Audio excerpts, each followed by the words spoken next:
Hola, soc Javi i aquesta és Clàudia, que va a fer la mediatriu d'un segment amb el GeoGebra.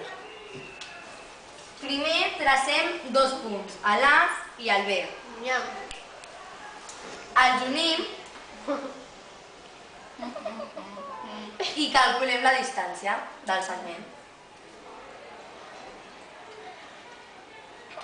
Després, la meitat i una mica més, fem una circumferència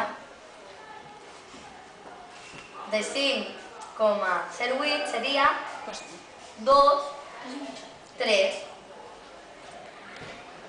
D'acord. Posem la mateixa al punt B, 3, i surten dues circumferències. Després, tracem una línia, unim els dos punts que surten, posem un punt, i aquí també.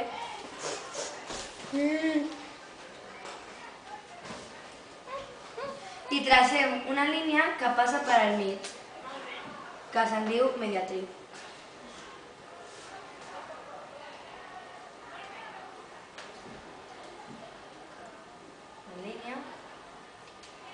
I marquem el punt del mig.